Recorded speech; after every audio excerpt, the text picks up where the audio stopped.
আওয়ামী লীগের সবাইকে অন্যায় করছে। তাই আওয়ামী লীগের সাথে আপনারা ভালো ব্যবহার করবেন, আপনারা যে যা পারেন তাদেরকে সহায়তা করেন, যাতে আমরা মিলেমিশে একসাথে কাজ করতে পারি।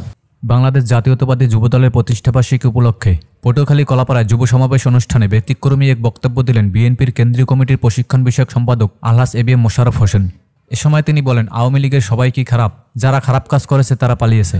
মোশাররফ হোসেন নিজের সাথে তুলনা করে বলেন, আমি যদি বিএনপি করে কলাপাড়ায় 15 বছর থাকতে পারি, তাহলে আওয়ামী লীগের নেতাকর্মীরাও থাকতে পারবে। আওয়ামী লীগ, বিএনপি, জামাত সবাই মিলেমিশে কলাপাড়ার জনগণের স্বার্থে, উন্নয়নের স্বার্থে কাজ করতে চাই। তারাই বক্তব্যের কারণে অনেকেই প্রশংসা করেছেন, আবার 2-1 সমালোচনাও করেছেন। আমি যদি আওয়ামী লীগ বিএনপি করে 15 বছর কলাপাড়া থাকতে পারি, তো ওনাদেরও রাইট আছে না কলাপাড়া থাকার জন্য? আর যারা অন্যায় করেছে তারা অনেকে পলাইছে এবং তাদের বিচার করবে আদালত। আমরা কিন্তু কেউ আইন হাতে তুলে নেব না। কলাপাড়া আওয়ামী লীগ আছে, আওয়ামী লীগ করে অনেক লোক আছে না? তা আওয়ামী লীগের সবাইকে অন্যায় করছে, সবাই কি মানুষের উপর নির্যাতন করছে, সবাই কি মানুষের ধন সম্পদ লুট করছে? অনেক ভালো লোক কলাপাড়া আছে না? আমার পাশের বাড়ির লোক হিসাবে, আমার বন্ধু হিসাবে, আমার আত্মীয় হিসাবে, আমার কলাপাড়া বাসী হিসাবে আপনারা যে যা পারেন তাদেরকে সহায়তা করেন।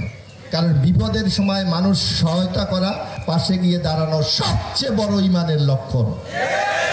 এখন আওয়ামী লীগের পাইছেন রাস্তায় ফিরাইবেন নো, কারণ তারাও কলাপাড়ার মানুষ।